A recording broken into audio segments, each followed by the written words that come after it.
Welcome to another Jew and Gentile podcast. It's a special podcast because it's not just a podcast, it's an FOI Equip class. That's right. We've actually got 103 people on Zoom, 104 now, watching us do a podcast. The word is getting out. That's right. We've got a digital live audience today, Steve. Hey, we've got two bobbleheads looking over the Passover Seder plate. That's exactly right. That's right. We're going to be looking at the Passover tonight. We're going to do a Passover as part of our podcast, but also as our FOI Equip class. I'm so thankful because as I look at our amazing audience that we have here tuning in, they're coming from Ireland, Australia, the United States, Canada, all around the world. And so we're all going to be celebrating a Passover because Jewish people all around the world celebrate Passover. It's all driving the Jewish people ultimately to say next year in Jerusalem. But they're all looking that way, that direction. You know, Chris, it's kind of funny because we're going to be doing the exact same thing at a local church this weekend, but we're actually going through the Passover now when Sunday, we're recording this and playing it right now on a Thursday, unless you're in Australia, it's Friday, but we're recording this Passover. But you're doing a Passover at a local church. I'm going to that same church on Sunday to do what happens on Sunday, which is Purim. That's right. Either way, they're trying to kill us. they're trying to kill us, and both of those holidays or holy days are days in which they didn't do it. That's right. So I'm doing Passover on Friday night at Faith Bible Church in Vineland, New Jersey. Then you're going back on Sunday and doing Purim. And the beauty is the Jewish people survived both of them. And we eat. That's right. We're going to celebrate. You can't beat it. And that's what we're going to live and eat. That's right. And let me just show you so that you can see as you're watching on the podcast or you're watching for FOI Equip. Here's our camera shot today of our plate, so that you can see what we're going to be going through. And there's our little bobblehead. There's our bobbleheads. All right, so Steve, why don't we walk everybody through? We're starting the Passover Seder. Why don't we first introduce everybody to what's on that plate? Sure. Chris, the passage that we're going to look at today is found in Exodus chapter 12. I'm going to have you read it a little later. I have a Bible here for you if you need it, or you have yours there. Mm-hmm. And involved in this, of course, is the lamb. The lamb is the feature of Passover. It is when God sees the blood, he will pass over. And so we have a number of elements all involved with redemption. They all play a key role in redemption. In Exodus chapter 12, there are three biblical elements, Chris. Can you name, drumroll, can you name the three biblical elements found in Exodus chapter 12? I can. Are you ready? I'm ready. The lamb. The lamb. Boom. Let's hold up. There's the lamb. There he is. Today. Well, hold it up to that camera. There you go. Today, no lamb, but courtesy of my late mother-in-law, who's in heaven right now, who's in heaven, she actually, 30 years ago, this is a 30-year-old shank bone of a lamb, shellacked by my mother-in-law. Wow. 30 years ago, shellacked that. Jewish people don't usually have lamb, although my daughter told me she was going to have lamb, which is great. Interesting, on Easter, Chris, at Easter time, what do most Christians eat at Resurrection Sunday? The ham. The ham of God that takes away the sins of the world. I don't know about that, but that's about the most, anti-Semitic. It's just so happy Easter. Here's a ham. Here's a ham. And I get it. I've had people come up and say, no, it's not that way. I said, I understand. Zeigazun. But Jewish people don't even eat lamb because the temple was destroyed. So all we have, instead of the lamb that was given, they wait until Messiah comes. Mm-hmm. And then when they're able to sacrifice, then they'll have lamb. So that's number one. What's number two? Number two is the bitter herbs. The bitter herbs. Moror. Well, and the shank bone, there you go. Good job. Yeah. The shank bone is called the zera in Hebrew. The moror is the bitter herb. Correct. And if you notice, it's got juice in it. You got the purple. I've never seen the purple. Actually, the white is more extinct than the purple. Oh, really? Purple's much more readily. Beet juice is what they use. Mm-hmm. My grandmother used to grow it, grind it herself, and I always say, hers, I mean, you took a whiff of it. If you had hair on your chest, it will take it off. If you don't have hair on your chest, it will grow.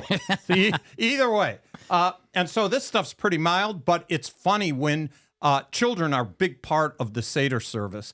And when children eat bitter herbs, They tend to, if they don't know what it is, they take a big mouthful, the eyes water, they scream and yell, this is horrible. That's great. We love at a Seder service for there to be sound effects. 100%. Because the idea is the bitterness in bondage. Right. Okay, so that's element number 2 that is biblical. And element number 3. The third element is the matzah. And that's closest to you, if you'll grab that. There's actually 3 matzahs. 3 of them. But yet, Chris, you're holding one thing. Isn't that interesting? Yes, this is important because this is actually called the afikomen. The middle matzah. The middle matzah, that's right. This is the bag. This is the matzah bag. And in fact, I have a matzah bag here. They can see it. It's hanging over the table. A little nice decoration. We're not big on nice decorations, but I have a few. There you go. Yeah, you did a good job. Yeah. Hey, once in a while, even a blind squirrel gets a nut every now and then. And we got these. Yep, these are called yarmulkes. Yarmulkes. And kippah in Hebrew. And Chris, it's interesting because this is one of the places where Christians who read their New Testament are kind of, there's a little stress. Should I put on a yarmulke when the New Testament says men should have their head uncovered? Was the Apostle Paul anti-Semitic? Was he saying remove your identity? Because Jewish people wear a kippah. The problem is you got to find out when was the kippah law instituted. After Paul. He was not going against Jewish people because at that time the only one who was Jewish who wore any kind of head covering was the high priest. Right. But around 400, 500 AD, they found that some Jewish men were lording power over their families. They thought they were big stuff. Don't be such a big shot. The machers. And so they instituted a yarmulke, the rabbis did, and it's really kind of an interesting reason because a man is not to take a step without remembering somebody is higher than him. Somebody is higher than him. And from the time he gets out of bed, he's to have his head covered. That's why when you're in Israel, you see, baseball cap's fine. A winter cap is any kind of head covering as a reminder that God is higher than they are.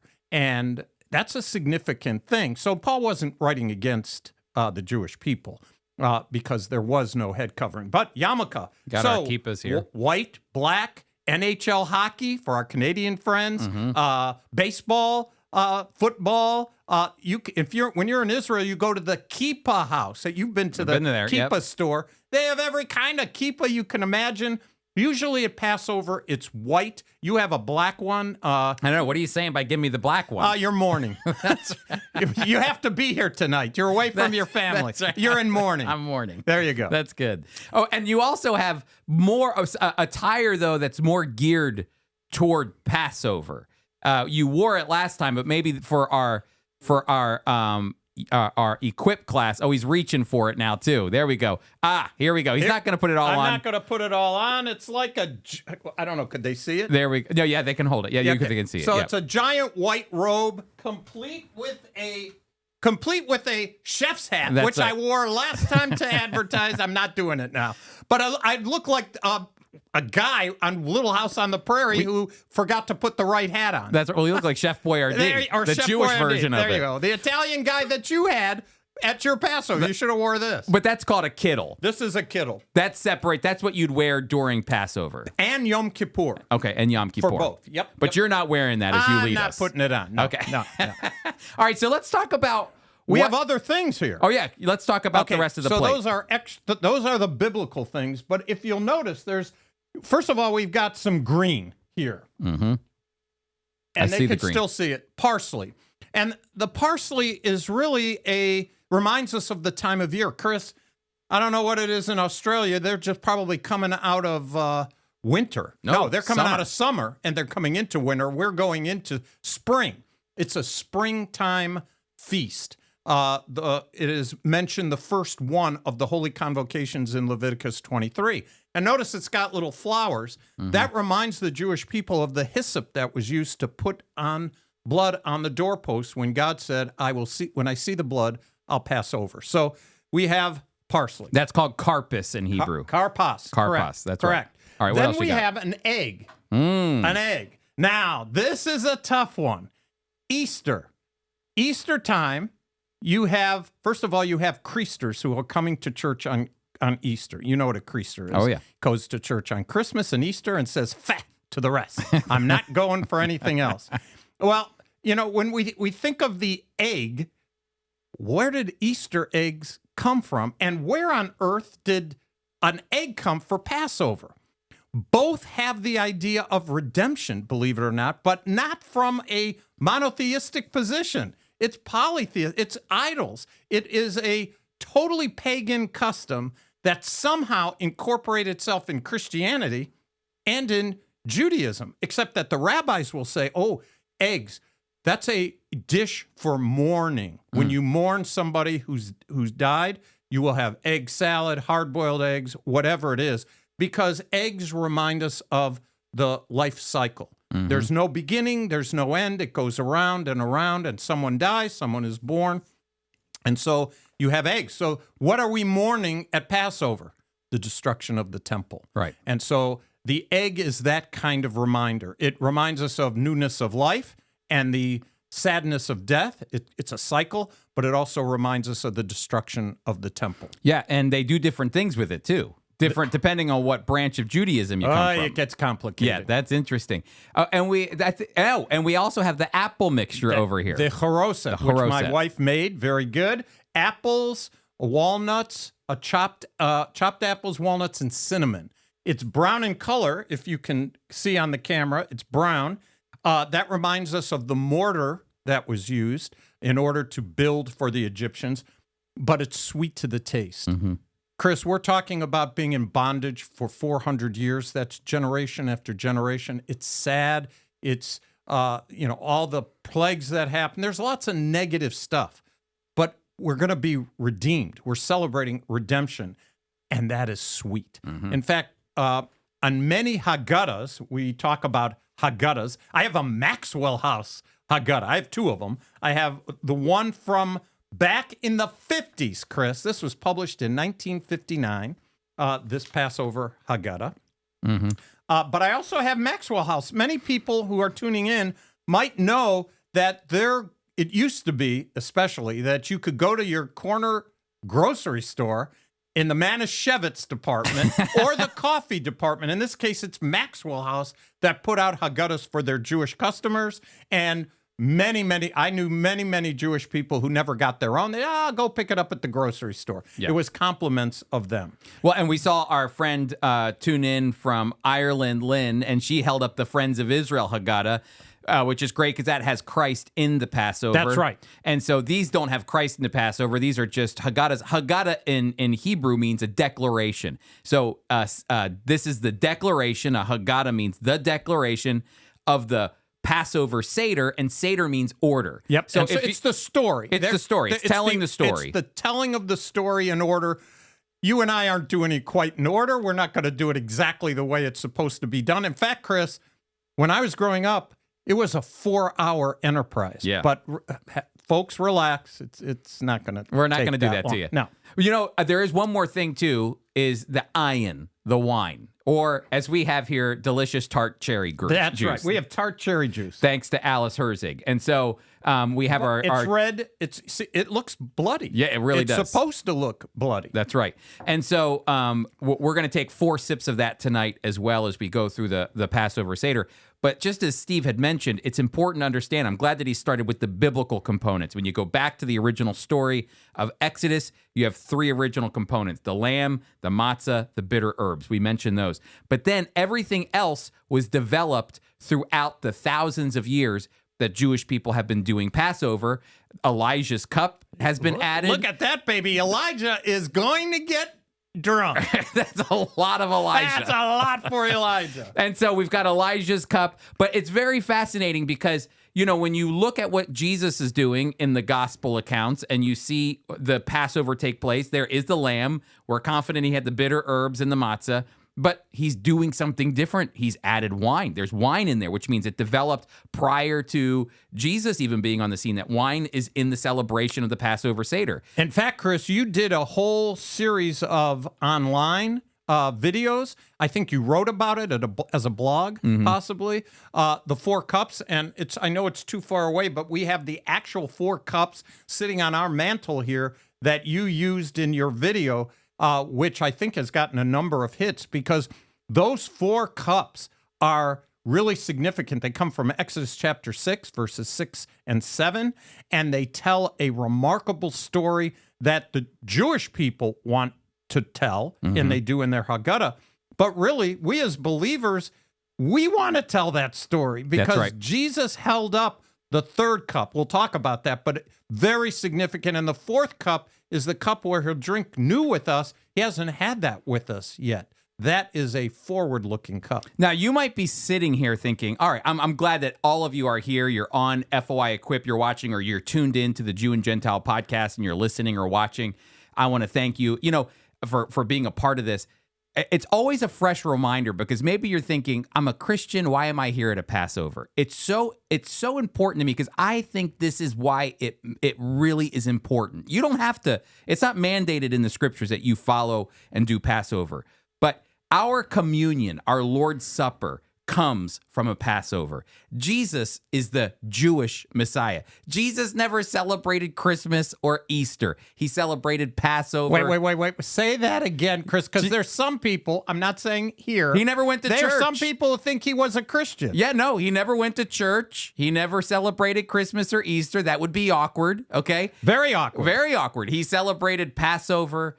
He honored Yom Kippur. He did. He ate during the Feast of Unleavened Bread. He only ate unleavened bread. He was out there for Hanukkah. He did it all. So he was Jewish through and through. If I am confident that your relationship with the Lord Jesus will deepen when you begin to study actually what happened that night. Jesus didn't take 1 cup from what we see from the Gospels. In fact, the Gospels are just focusing in on one moment of the Passover. Like you said, it's a 4-hour process for the Orthodox. Yes. So the Gospel writers are focusing in on one moment, but really the disciples that night would have had 4 cups of wine. They would have gone through 4 cups. They would have done a liturgy. They would have gone through the Passover process.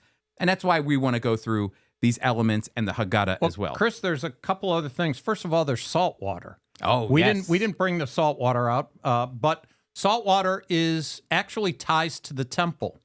Not the salt water, the regular water. Salt water is for the tears that were shed, and so we dip the greens into the salt water. But the finger bowl is a tie into the temple where the priests washed, which is significant because, Chris, before the Seder starts. And now, ladies, this is a chauvinistic statement, so forgive me, but spring cleaning. Many women, households do spring cleaning, and while they're doing it, while they're spring cleaning, they're saying, who invented this? Who did this to me? The windows, the carpets, who is doing this to me? Well, I'll tell you, it's the Jews. We're the ones who did it because, Chris, in order to start the Seder, you have to have the house completely clean.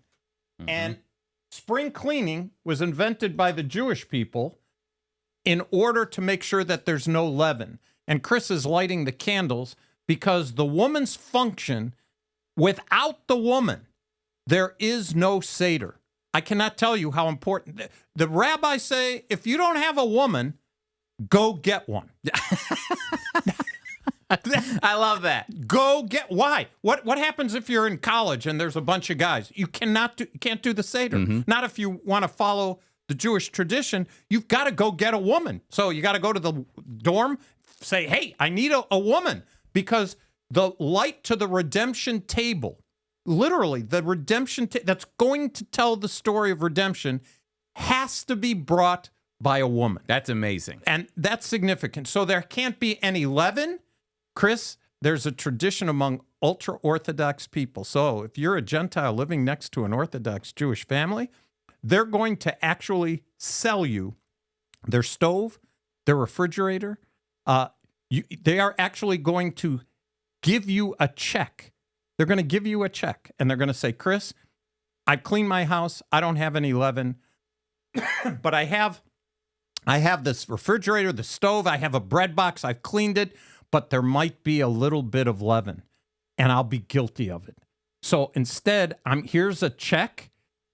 Please don't cash it.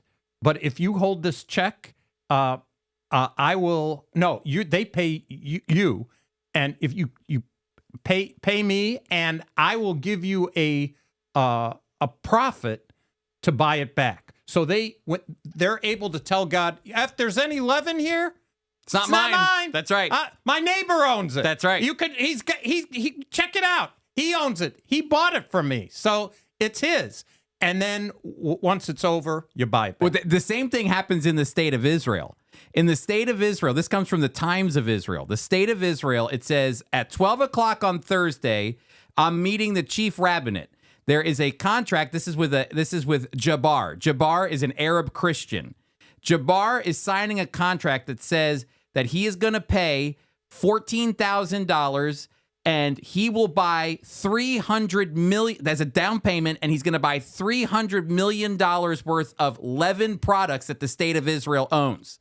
So Jabbar is going to buy all of the leaven products of the state of Israel, and then what happens is once Passover is done, they rip up the check, and all the money comes back to all the they bread. Probably give him a little extra money for his trouble. Yeah. That's what happens. It's an amazing thing. Why? Because the leaven is negative. The rabbis have said the leaven is symbolic of the evil inclination of your heart. Leaven is in the whether it's the Old Testament or the New Testament, it's evil. And so we get rid of the leaven. At Rosh Hashanah and Yom Kippur, there's actually a slicha service that they throw leaven as far as that bread is taken away, so far remove my sins from me. So spring cleaning happens at Passover. Women are extremely important because without them, there is no celebration. Mm-hmm. And that's important because, in the biblical days, women in multiple cultures were seen as second-class citizens. Women were seen as a property of men. But in the Bible and within God's law, women were not second-class citizens. Not at all. They get 2 books with their names on them. And so you have this amazing countercultural event taking place. And here it was a woman. Without a woman, you get no Passover. Get out of here. You got bupkis. And so this is really important. And without a woman, we don't have the light of the world. That's really important to see. Oh, very significant in the program of God, how it correlates to the Seder service. So we have those elements, but Chris, we haven't talked about the Elijah. big guy. Yeah. Elijah. Tell us a little bit about Elijah. Well, Elijah's going to help us out here because toward the end of the Passover, we're looking forward to the coming of the Messiah. Because Passover and Messianism are very much coupled together. That's why Pontius Pilate is in Jerusalem during the Passover Seder when Jesus is being tried, because he knew that this is a time when messianic fervor begins to rise up. And so sure enough, baked into the Passover in the Haggadah is the Elijah's cup, because there's this anticipation. Elijah must come first, then the Messiah comes. So they keep a plate and a table and a cup prepared for Elijah just in case he might appear to your dinner. And it's big in Judaism. When I was a young boy at my grandmother's house, we had however many settings we had, there was always one more. And in Cleveland, Ohio, at Passover, it's always cold. It's never really nice. And so I'd go down the stairs. She was on the top floor. I'd go down the stairs. The service, they're praying up there that Elijah would come. We have a full cup of wine for him. I open the door. The wind blows. I remember saying, maybe he'll come. You hear the wind blowing. Maybe he's here. I run up, and my cousins drank some of the Elijah's cup, and I thought, he's here. No, he's not. I love that Elijah would come to Cleveland. Well, he never came. I love it. All right, well, we're going to move these candles down so we have a clear shot. So blow out the There we go. fire first. All right. Okay, so let's go ahead and move into the Haggadah, Steve, and let's talk about some of the various components of it, and we'll go through the first cup of wine as well. There's actually a song that is sung. And you're going to sing it? No, I'll sing part of it. It actually helps young people go through each stage. It goes, Kadesh, Urachatz, Karpas, Yachatz, Magid, Motzi, Matzah. So each particular thing that I was saying is a part of the order of the Seder. So the first thing is the Kaddish, saying the prayer over the wine. Baruch atah Adonai Eloheinu melech haolam borei pri hagafen. So we take the fruit of the vine. Oh, that's Terry. That is chart. And the 4 cups of wine, Chris, that's your wheelhouse. Those 4 cups of wine are significant coming out of Exodus chapter 6, verses 6 through 7, and they are taken along the chronological order, but you should at least talk about them now. Yeah, the first one that we'll highlight here is actually the first cup, and each cup has a name, and the name comes from the Exodus 6, 6, and 7, which Steve talked about, and this first cup is called the cup of sanctification. And I want to highlight this really quick, because if you remember the story of Moses, Moses is called by God. Moses has got what we call chutzpah, because Moses stands before God at the burning bush. And there's Moses, and only Moses would say to the creator of heaven and earth, the one who spoke all things into existence, he says to him, what? You got the wrong guy. You don't need me. I stutter, blah, blah, blah. And God says, no, I've called you. Look, put your hand in here, pull that out. Here's your staff, the snake. I've called you. Go to Pharaoh. I like how fast you did that. Let's get right through it. That's right. Right to Pharaoh. He goes to Pharaoh, and Pharaoh says, let my people go. And Pharaoh says, over my dead body. In fact, now, Moses, now your friends, your brothers and sisters, the Hebrews, the Israelites, now they have to work even more. I'm going to make their job even harder. So there were the Israelites kind of supporting Moses, and then all of a sudden they go, who is this schmo? He's killing me here. I don't like him. So here comes Moses. He comes back, and God says this amazing moment here. It says this amazing thing in Exodus 6, 6, and 7, which I think all of our listeners can gravitate to, because I think in ministry, sometimes we think it's our burden to do God's job. But here God shows Moses and me, and I'm sure everybody through these cups, that no, it's actually God that's going to do it. Because he says this in Exodus chapter 6, verse 6, therefore say to the Israelites, I am the Lord. I will bring you out from under the yoke of the Egyptians. I will free you from being slaves to them, and I will redeem you with an outstretched arm and with mighty acts of judgment. And I will take you as my own people, and I will be your God. Then you will know that I am the Lord your God who brought you out from under the yoke of the Egyptians. I will, I will, I will, I will. That's why these are called the I will cups. And that is really the program of God right there. Yeah. That's what God will do ultimately with his people. And each of these cups is significant. The next thing that happens after that is washing of the hands. We talked about that already. There's a finger bowl. Everybody puts their hands in. They already used their dial or whatever brand they use. It's interesting that the Jewish people have been labeled, and to this day are still, through anti-Semitism, labeled a dirty and vile people. Yeah. It's laughable because for anybody now in 2024 who's watched Seinfeld, you know that we're gerbophobes, all of us. I mean, cleanliness, it's crazy. But incorporated into our holy days, our convocations, is the washing. Chris, every Seder, the mother, grandmother, those people around the table have washed their hands. They're coming clean. But God wants them to symbolically, you used the word before, sanctification, to be set apart. You're going to be doing something different. So yes, you washed your hands, but just like the priests of old, you're going to go through a laver in the finger bowl. You're going to get your hands wet because this is different. We have now separated ourselves as we start this Seder I always service. tell people that if there was hand sanitizer back then, it would be in the Haggadah. It would, exactly. that Remember, kind of thing. they're wandering around in the desert, and every year they got to do. Where they got to find water. They got to find They're water. knocking rocks. Moses is doing everything. We need water. Lots of water. That's right. So the next thing that happens is the karpas, taking the green and dipping it in the salt water.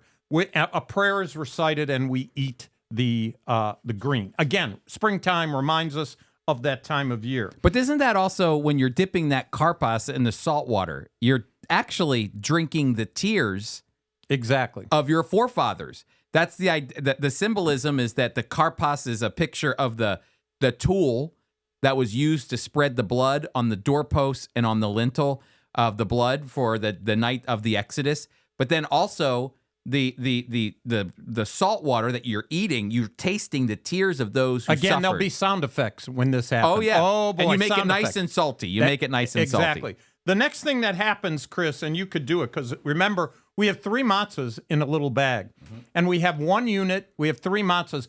But, Chris, it's always the middle matzah. It's never the top, the bottom. It's always the middle. The leader in the family will take the middle matzah. They'll break it, and they will then take a white cover, wrap it up, and everybody around the Seder table will blind their eyes while the leader hides the afikomen. Very important. That is going to keep a number of kids from goofing off, because this is a part that they're heavily involved. They'll be looking for that afikomen. Puts it back in the middle. But, Chris, it's significant that it's always the middle matzah. And I want you to hold it up because, Chris, there's 3 in 1. Now, the rabbis say, oh, that's talking about the Am Ha'oretz, the people of the land. It's people of the land. It's talking about the Kohanim. It's talking about the Levites. Put the 3 together, and you have the Israelites. Okay, that's true. And when You're saying the people, the high priest, and the priest. Exactly. And while they're together, we're united, we're one. Chris, that is a great teaching. Any church, any family, any business, while the people are united, when you're united, you're strong. When you're divided, you're weak. So that certainly is a valid symbol. But it's also a symbol for us as well. We'll see when we look for the afikomen, how in the world did a Greek word get into a service that is Hebrew and the language of the diaspora, in this case, English? That's right. Everything we've learned so far. You've learned about haroset, karpis, the beitzah, the egg, the moror, the horseradish, the zera, the matzah, the ayin. They're all Hebrew. Even Pesach is Hebrew. Haggadah is Hebrew. Seder. But now we have afikomen, a Greek word. And Chris, Hebrew is older than English, and it's older than Greek. That's right. We know how English got. If we were in France, it would be French. Wherever the Jewish people are, yes. But where did this Greek word come from? We're going to talk about 100%. All right. So we had our cup, our first cup, which is the cup of sanctification. You did an amazing job with the prayer. Great job. Oh, great. And we did the karpis. And now we have to ask the questions, which comprise 4 questions. Probably the most done thing. You know, Jewish people are great editors. They look at a Haggadah, it's pages long. They've got little kids around the table. How long are we going to last? Who knows? But there's several things, there are a few things that are always done almost universally. And this is going to, the Kiddush is one. The Afikomen is definitely hiding that. But the youngest asking the 4 questions is always happen. Mm-hmm. And so that's what are you gonna do the 4 questions? I could do them if you want to say them, or do you want? Are they in English? Yeah, they're in English. Okay, here, I'll do them. I'll just say this, and I'll sing it for you. The chant goes like this: Man ishtana halala hazeh mikol halelos. Why is this night different from all other nights? Am I sounding like Tevye? You got it. A little bit. So go ahead. All right, and it says, on all other nights, we eat either leavened or unleavened bread, but on this night, we eat only unleavened bread. On all other nights, we eat all kinds of herbs, but on this night, we eat especially bitter herbs. On all other nights, we need not even dip once our herbs in any condiment, but on this night, we dip our herbs twice. Our 1 herb in salt water and the bitter herbs in haroset. On all other nights, we eat either sitting or reclining, but on this night, we recline. Now, Chris, those are 4 important questions that the youngest is asking, and usually it's the youngest because, remember, this has been prepared for. Chris, there are new dishes that are brought out that have never seen or touched leaven. The cooking is done special. And so the youngest in the family is wondering, what is going on here? My mother is going berserk with all this moving of dishes and cleaning of the house and getting rid of all the leaven. And so there's a formal asking, which actually takes several pages. In the Haggadah, the leader will go through each of these. And we've talked about really all of them except that last one. They actually are reclining, sitting back like, on an easy chair. Yeah. Put your lever back, put your legs You're up. lazy boy. Why is that? Because in ancient times, they reclined. And when you reclined, you were saying, I can relax and enjoy my meal.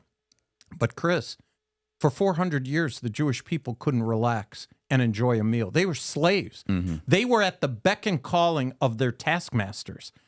But now they're commanded to relax, sit back. Now, maybe the wives and some of the young men who might prepare Passover, they might be pulling their hair out.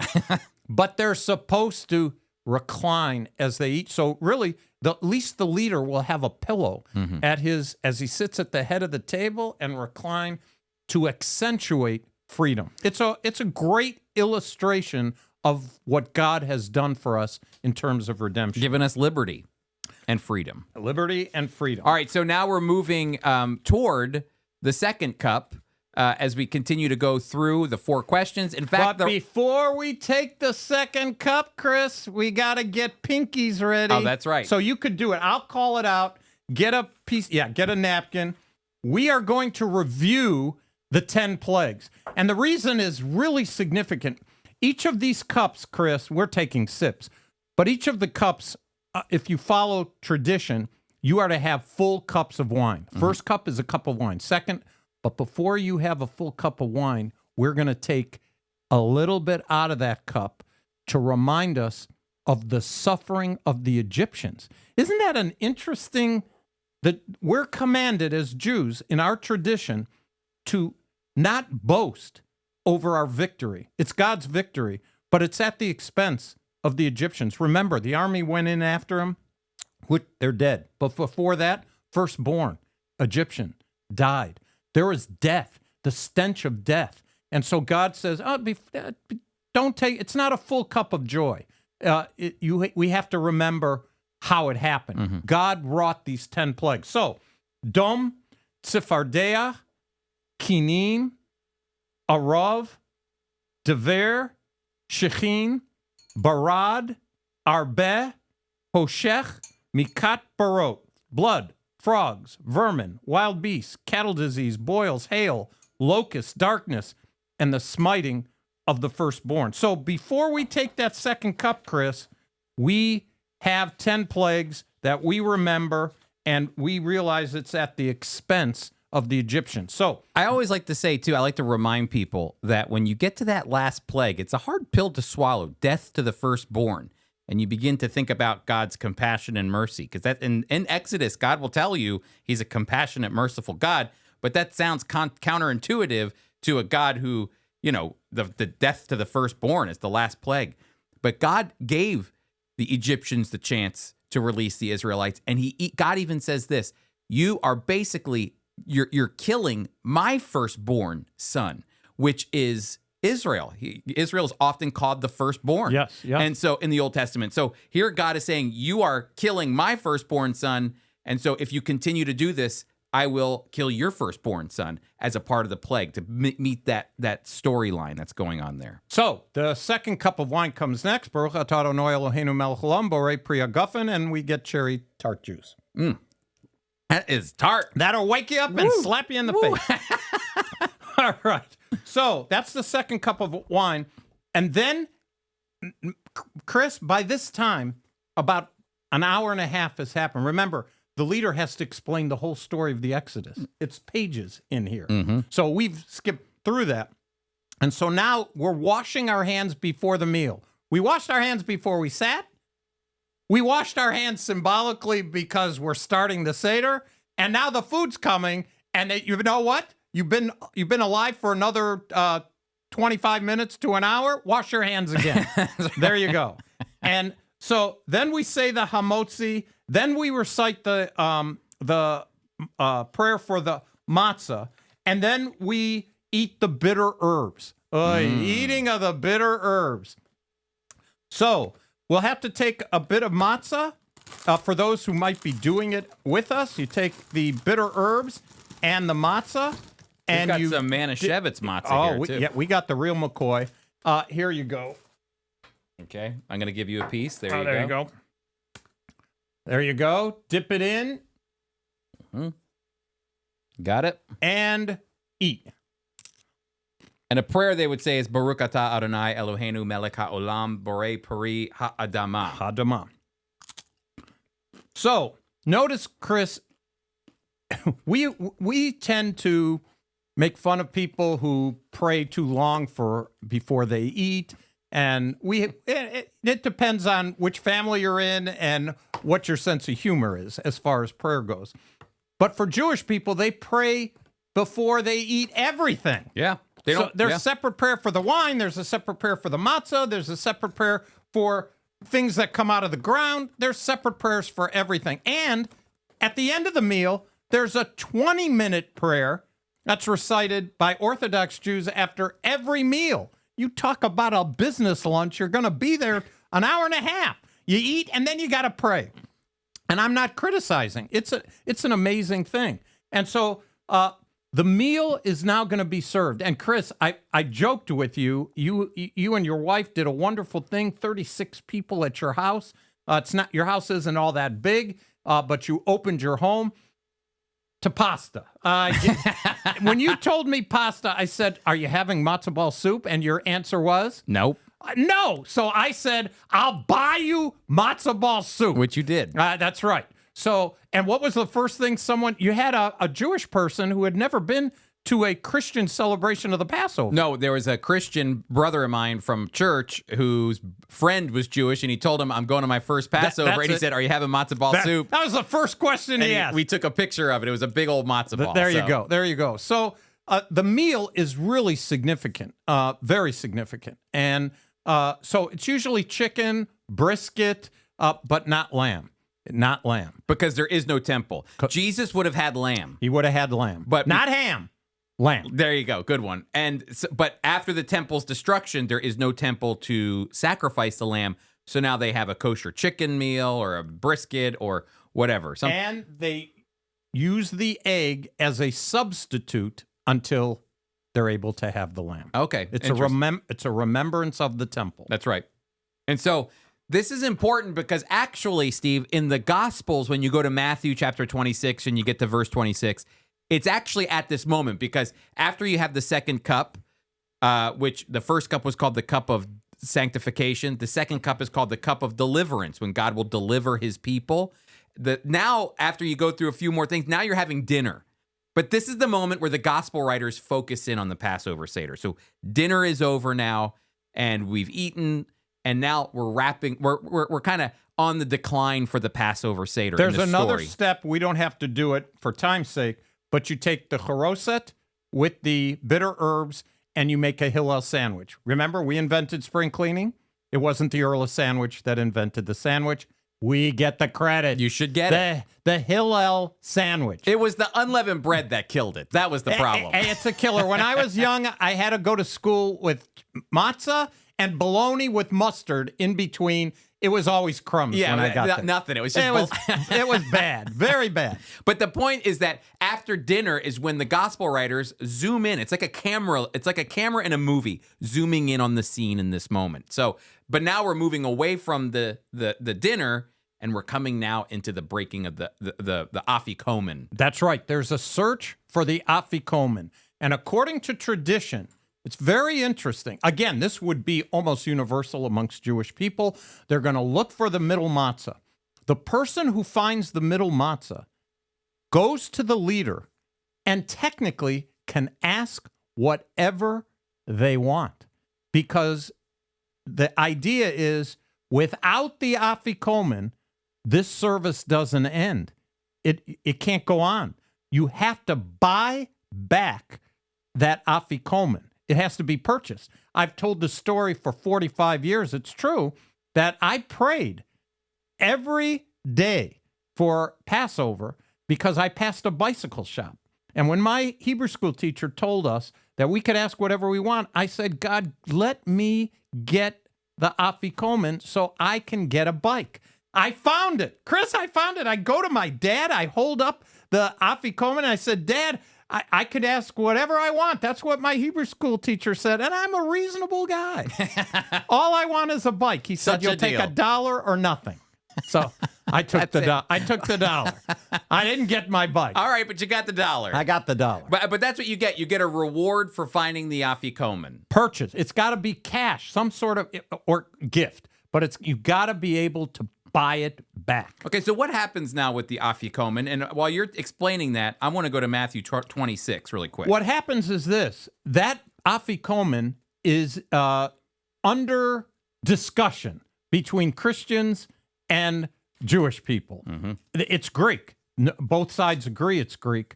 It's the root word of the Greek that is under dispute because there is some evidence, and the rabbis will say this, and I'm no Greek scholar by any stretch, but it has to do with dessert. It has a root in that word. But there's others who say no, it has to do with presence. He came. Mm-hmm. And so the debate is, what is this? So when I was growing up, that was always the last thing we ate. But truth be told, Chris, we knew it was dessert, but it wasn't really dessert. At Passover, you have unleavened macaroons, unleavened brownies. My mother worked at. That was not the dessert. I like matzah. No Jewish person will tell you, I can't wait to get my lips around some of that unleavened bread. Cup of coffee and some matzah, you've got me. No, yeah, that's exactly right. So embedded in the procedure is no, this can't be dessert, but yet everyone has to partake. Everyone around the table. It is passed around like this around the table, and everybody partakes. So what you're saying is the half-broken piece, the afikomen, is bought back. Purchased. Unraveled. Then they take this piece of matzah and they break it. And pass it to their next. And they share it like this. Exactly. Exactly. And then it's interesting because when you get to Matthew chapter 26, verse 26, it says this in the story of the Last Supper, in the account of the Last Supper, I should say. It says, while they were eating, so now this is where I'm saying the gospel writers. This is it right here. Yeah, they're focusing in right after dinner. This is the dinner moment. It's wrapping up, and it says, this is Jesus who claimed to be the Messiah. He never denied it. He claimed it. There were people who agreed and people who disagreed, but he's taking the Passover, a remembrance, and he is taking this matzah, and he is going to pass it around to everybody. Go ahead and read. It says, while they were eating, Jesus took bread, and when he had given thanks, which we've been doing, Baruch atah Adonai Eloheinu melech haolam borei peri ha'adamah, and he said, take, eat, this is my body. And so now all of a sudden, we get this moment where he's taking the symbolism of the matzah. Chris, is there any leaven in this? None. Sinless. No leaven in him. That's no right. leaven in him. This is my body. He wasn't saying you're going to eat me in the sense of literally eating his flesh, but in a real sense, there is no leaven in me. This matzah has no leaven. I want you to remember this the same way you remembered Passover. I'm instituting a remembrance. We had the Passover lamb. He's going to become the Passover lamb. That's right. And all of this comes from a bag. A bag. An afikomen bag that means, like you said, in the Greek, it means he came. So all Jewish people around the world have a he came bag. And the he came bag is made up of 3 components. A full piece of matzah in this slot, a piece of matzah in the middle that was broken, wrapped, hidden, brought back, unwrapped, broken, and shared. And then we have another full piece of matzah. 100%. Now, the rabbis say it means unity, but wait, Chris, do this. That's one unit. And there are 3 matzahs in that one unit. It is fair to say we can observe as Christians, we could watch what our Jewish friends do and say, hey, wait a minute. That's one thing. We believe in the Father, the Son, and the Holy Spirit, one God, 3 persons, and we would say, Jesus, our afikomen. That's right. He's the middle of the 3, Father, Son, Holy Spirit.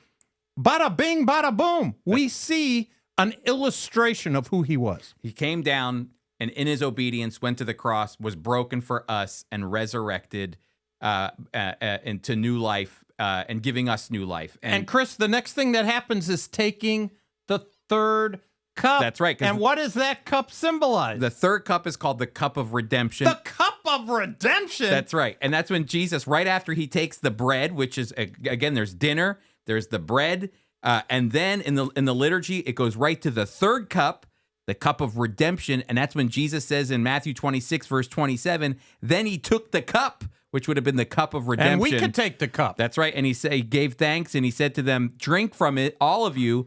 This is my blood of the covenant, which is poured out for the many for the forgiveness of sins. That is redemption. And so that's what this is. And he says, Baruch atah Adonai Eloheinu melech haolam, borei pari hagafen. It's amazing. That's amazing. The next thing that happens is the saying of the prayer after the meal. Once we do that, but Chris, we have to go to the fourth cup of wine. By the way, there's psalms that are sung. Yeah. There's all kinds of... This is a rapid take. I'm talking about psalms from the book of Psalms. Yeah. There are several of them. There's also songs that are sung as well.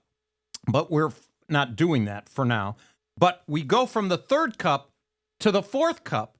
And what did Jesus say about that last cup? He didn't drink it with them. That's right. He actually will say this, because remember, the first cup is called the cup of sanctification. The second cup is called the cup of deliverance. Third cup is called the cup of redemption. The fourth cup is called the cup of acceptance, when God says, I will be your God and you will be my people. A phrase that God uses all throughout the Bible, actually.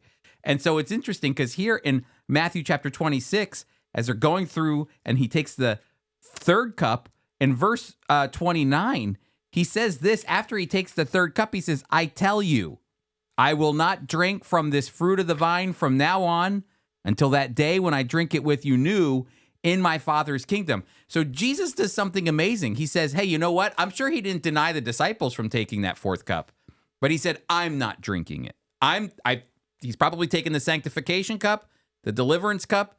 We know he's taken the redemption cup, but then he says, I'm done. And what is he done from? Well, when you look at what's going on in the scriptures, his people have rejected him. He can't be their God if his people don't accept them. And so he says, I'm not taking this cup. My people haven't accepted me. But you know what I love about God, what Jesus does here is that you would think by now Jesus would have said to his people, I've had enough of you. This is it. I'm done. Let's go back to the original story of Exodus that we're celebrating. You disobeyed me. Once you came out, you built a golden calf. You've done it over and over and over. You've killed the prophets. You stoned these people. And here I come, the Messiah, and you rejected me. I'm done. But what Jesus says is this.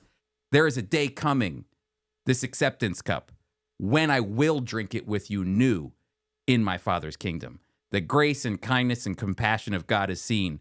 That even though he doesn't take this acceptance cup now, he's pointing forward to a future day when he will. That's important. Very important. And Chris, we know prophetically that Zechariah tells us they will look upon him whom they pierced, and they'll mourn for him as one mourns for an only child. Now, that's not now. That's not in the Passover here, but it is in the Jewish scriptures by a Jewish prophet who predicts that it will happen. And so these four cups are significant. And really by this time, the Seder is over. We have, in fact, the ending, depending on your Haggadah, mine reads this way. Our Seder service concluded, each custom and law fulfilled. As we gather to celebrate a Seder this night, may we be worthy in freedom next year, again, to celebrate a Seder. O pure one who dwellest on high, raise up the numberless flock, speedily lead thou the shoots of thy stock, redeemed to Zion with a song. Next year in Jerusalem. Chris, next year in Jerusalem, for most Jewish people, is something we say. I remember saying it, but I remember learning about it as well. We believe that when the Messiah comes, that there will be peace. He will bring shalom. And all the Jewish people in the diaspora, wherever they are, will be ushered back to Israel, that place. The scriptures teach it. As Christians, with Friends of Israel, we believe that there'll be a regathering. In fact, at our PUC that you advertised at the beginning, That's Ezekiel 37 is really the dry bones coming together, and ultimately God will breathe into them. Mm-hmm. There is always a remnant. Chris, I'm a remnant of the Jewish people. You're a remnant of the Gentile population. Not all Gentiles believe. Mm-hmm. We do talk about Christers, right? They're there on Christmas and Easter. We're really just remnants. But one day he will return with power and authority, and every eye will see him, and everyone will know. Even the unbelievers will know and believe, but it will be too late for them. And so why do we do this? Well, I'll tell you this. Each one of our watchers right now, Chris, at their church, hopefully they're attending a local church, and depending on their tradition, it might be once a week, it might be once a month, once a quarter. Some do only once a year. But they are actually taking what Jesus said, do this in remembrance of me. Jewish people have done this in remembrance of God's redeeming them as a people out of the bondage of Egypt as slaves. But when we remember the Lord, which comes right out of the Passover, we remember what he has done. He has taken us out of the bondage of sin and set us free. I'm glad you ended with that, because the theme to me, of course, is redemption, but it all wraps up in the idea of remembering. Because I always love that God instituted the Passover as an annual thing in the Passover. It wasn't until, you didn't have to wait till Leviticus 23. Right in the Passover in Exodus 12, God says, here's what you're going to do. Follow these instructions. And oh, by the way, you're going to do this year after year after year after year as a commemoration for what I've done for you and redeeming you and setting you free. And I think, you have to ask yourself, why would God do that? He bakes it right into the Passover because we forget. We have short memories. We have very short memories, and a year almost seems too long. And so God instituted this to remember what he did. And that's why when we take the Lord's Supper, we do this in remembrance of him. And Chris, before our friends, Christian friends, take communion, they ought to do a spring cleaning of their soul, their heart. Whenever it is at their church that they remember the Lord with communion, one of the things to do, if we confess our sins, he's faithful and just to forgive us our sins and cleanse us from all unrighteousness. We can take an inventory. We don't have to go clean the windows, but really we have to clean our heart and say, Lord, however long it's been since I took communion, however long it's been since I confessed last time, Lord, I'm imperfect. I did this, I did that. Please forgive me. Thank you for sending the Lord Jesus to die on the cross that I might have life. I remember what you've done, just like the children of Israel remember. I remember, and I thank you for redeeming me. And as Christians, we can say next year in Jerusalem because we believe Jesus is returning to Jerusalem. And maybe today or Friday in Australia. That's right. Hey, everybody, thank you so much for being a part of the Jew and Gentile podcast. As we've gone through Passover, we really hope that you enjoyed it. We walked through everything as fast as we possibly could, but I hope that you get a chance to do a real Passover, to be able to sit down, go step by step, to enjoy a meal, fellowship, and remembering God's redeeming hand saving text us. Give them that number to text People us. have been texting us, 424-444-1948. Let us know if you've been a part of the Passover. Let us know if you're doing a Passover this year. Hey, everybody, thanks so much for being a part of the Jew and Gentile podcast and FOI Equip. We'll see you soon.